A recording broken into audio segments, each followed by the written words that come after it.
Well, this is my review of the Ghazghkull book, and I guess you could call it, is the Ghazghkull book worth it? And I've come to the opinion, yes it is.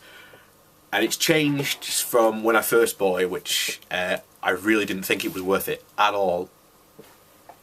But if you have Ghazghkull as a model, then you need this book.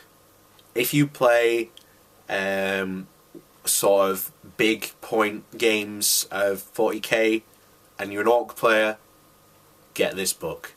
This book gives you so many good options for large orc armies. And just as a quick review, we'll go through some of the stuff, but first thing first is you come to the fluff. And as usual, Games Workshop do a really good fluff. And it's basically the history of Ghazghkull, a bit about the units in the in War Ghazghkull, just a bit of background about them, tracking of the Great War, just a history timeline. Again, lots of very nice big colour photos in there. Oh yeah, there we go. Okay, so the first thing you're going to come to, Forces of the Great War. So this is what it says from the book. If you use the formations or the Great War detachment in this book, the following supplemental rules apply to all the units they contain. Right. First one, biggest and the best. This special rule only applies to the Warlord, chosen as part of a detachment or formation in this book. If your Warlord has this special rule, he must always issue and accept a challenge whenever possible. If you have more than one model in combat with a special rule to this effect, you can choose which model issues or accepts the challenge. If a Warlord with this special rule kills an enemy character in a challenge, he can re-roll all failed to wound rolls in close combat for the rest of the game. Yes, 1,000 times yes, that is awesome. That is quite an awesome rule. And we'll get to the formation, my dream formation I'd use it with, and what weapon I'd use it with. The next one, the boss is watching. Again, this is quite good for the mob rule one. Units with a mob rule that include at least one model from this detachment or formation gain a +2 modifier to any rolls on the mob rule table. However, should any of those units suffer hits from breaking heads or squabble on the mob rule table, they will instead suffer D3 +3 strength AP4 hits instead of D6 AP4 hits. So there's a chance there you're still going to take hits, but you're going to take less hits. So not bad. You're still going to take hits. It's a slight improvement. Then we get to the Warlord traits. I think the Warlord traits in the original Orc book are better, and it says you may use the other one instead, but some of them might be alright. Anyway, roll a d6. On roll of a 1, you get Super Shootist. The Warlord has a ballistic skill value of 3. Whoop-de-doo. My orc is now slightly average. If you roll a 2, the Warlord or any unit with the Orc's faction he joins gains the Crusader special rule, which is slightly alright. If you roll a 3, he gains the Mad Boy special rule, so you get the Rage special rule. 4, Cunning Plan. Any warlord and the unit which he is with has the outflank special rule, which is alright because it means you can put a bit of pressure on your opponent coming in from the sides. Killing and a flavour, which is this 4 and probably 5 I'd say are probably the best. Nominate one weapon carried by your warlord. That weapon now has the master-crafted special rule. However, you can't apply it to any Archimedes custom gubbins, which basically means you could apply them to the gifts of Gork and Mork if you wanted to. And then finally, 6, Warlord has Feel No Pain, and I believe that's a +6 because it doesn't specify, so it's the standard +6. The next big part, Archimedes custom gubbins. Some of these are awesome, some of these I'd say a bit too expensive, but the first one, for 20 points, Chopper of the Ragnarok. Strength +2, AP 5, and this is what I would combine it with the biggest and the best. At the end of any assault phase in which the bearer of the Chopper of the Ragnarok inflicts 1 or more casualties, the weapon's strength modifier is increased by 1 and its AP value is lowered by 1. These effects are cumulative until you get strength +6, AP 1. Now imagine that's attached to your war boss, who's got strength +5. Suddenly he's hitting at strength 11, AP 1. That's going to do some absolute serious damage. The big boss pole, 20 points. Any unit within the Orc faction joined by the bearer of the big boss pole has the Fearless special rule. Again, awesome. Although 20 points for basically gaining Fearless, I don't know. But it's one of the ways to get Fearless back into your Orc armies if you don't roll. If you decide not to, if you don't get either the 1 or the Warlord trait, which basically applies to all your units with Here You Go. Or you don't have Mad Dog Grotznik, or I think the Knobs have a something with them that makes them Fearless. I don't think it does. The Super Cyborg Body for 50 points confers Feel No Pain +5, Eternal Warrior and Relentless. I don't know whether that's worth taking or not. Then you get the Killer Claw, which basically gives you a claw. It's a power claw, but you get an instant death special rule. That'd be useful for taking down monstrous creatures. The Mega Force Field, which is basically a +4 invul save against all shooting attacks. And then you get basically a gun where basically you roll a d6 and it has numerous different effects when it shoots. Right, Great War Detachment, which is the main one. So compulsory 1 HQ, 2 troops, 1 elite. That's basically all you've got to do to fulfill that, to take the Great War Detachment. And then you go into the formations, and again, unfortunately at the moment in time I do not have Ghazghkull or Mad Dog Grotznik, but hopefully I will do soon. Basically for this formation you're going to take Ghazghkull, Mad Dog, 2 war bosses, 1 big mech, 1 unit of Knobs.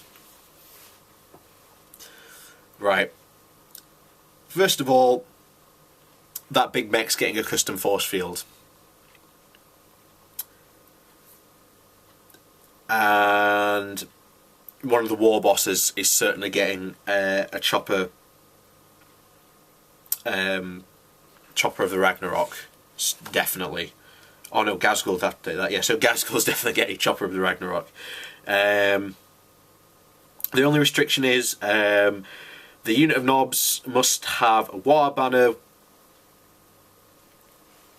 That's basically it. And again, as we said at the beginning, they've got the biggest and the best, and the boss is watching. The other rules conferred to this, boss mob, all models in this formation must be deployed in a single unit.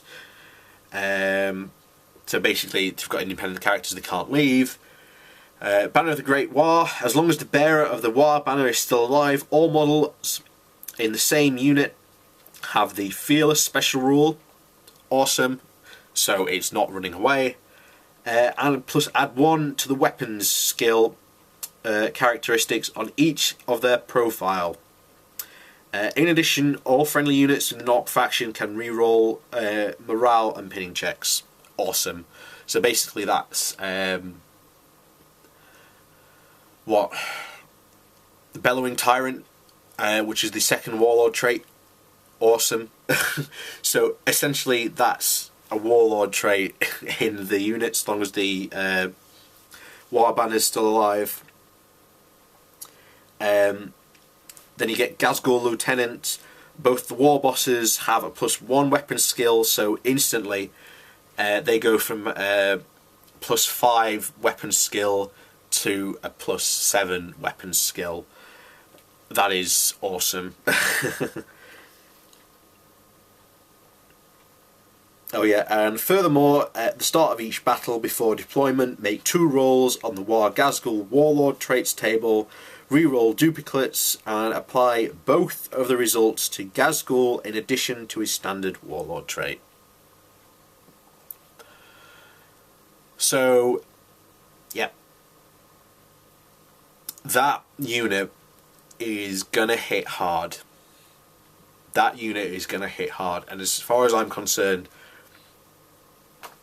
I cannot wait to take that, because that is going to do some ridiculous damage. I think that's going to be a heck of a lot of points right in the model, but as again, I think if you're an Orc player and you're playing big games, I don't see any reason why you shouldn't take a Council of War. Yes, it's a lot of points to sink into one unit, but I think the potential is there to do a heck of a lot of damage. A heck of a lot of damage. That is literally going to be a wrecking ball when it comes to swinging in. Anyway, we'll buzz through the next ones just quickly, because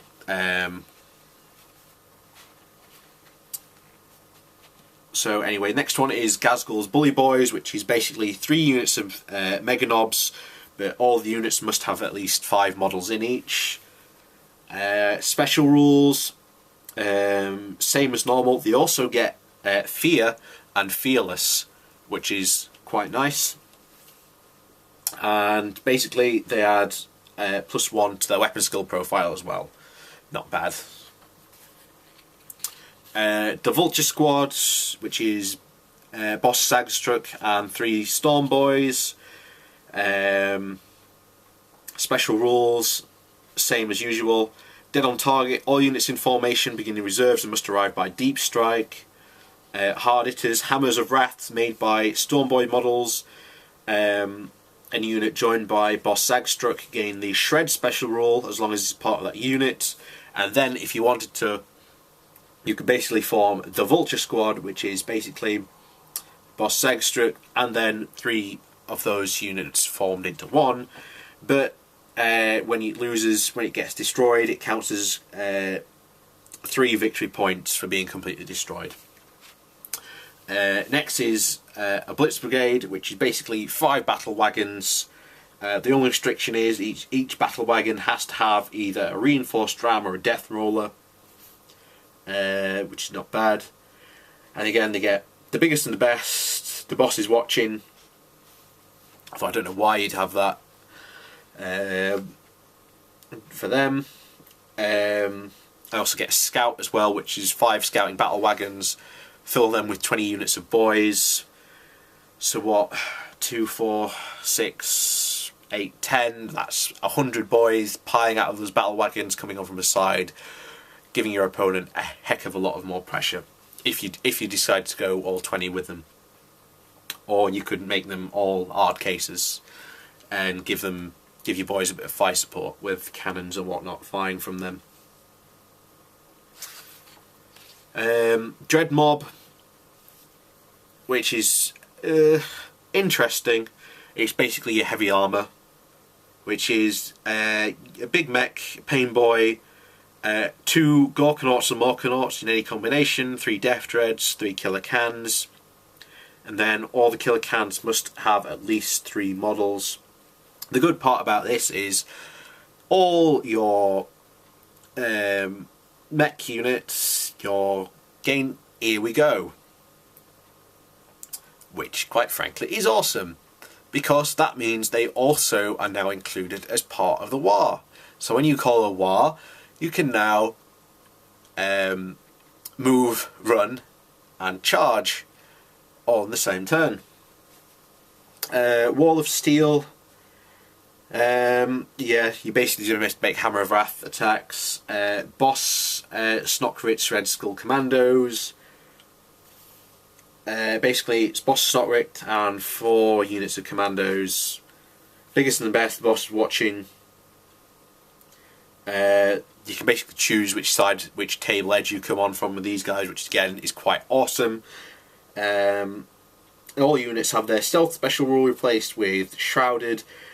Special rule that on the turn they arrive from reserves until the start of their next turn, which is again not bad. And then the final one, which again is quite good, is Green Tide, which is basically 1 war boss, 10 unit of boys, and you get Stampede, and you get Hammer of Wrath attacks if you charge, if you roll for more than 10. You can form a Green Tide, which is all the units of boys can form a single unit, but if it gets completely destroyed, it counts as 11 victory points. And the only restriction is all the boys have to be you have to do foot slogging, and the boss can't be put on a war bike. Again, still quite awesome. So, should you buy the book? If you're an Orc player, yes. If you've got Ghazghkull, yes. If you're an Orc player and you play big games, which is about what, 2,000 plus, yes. That's all I can say to that.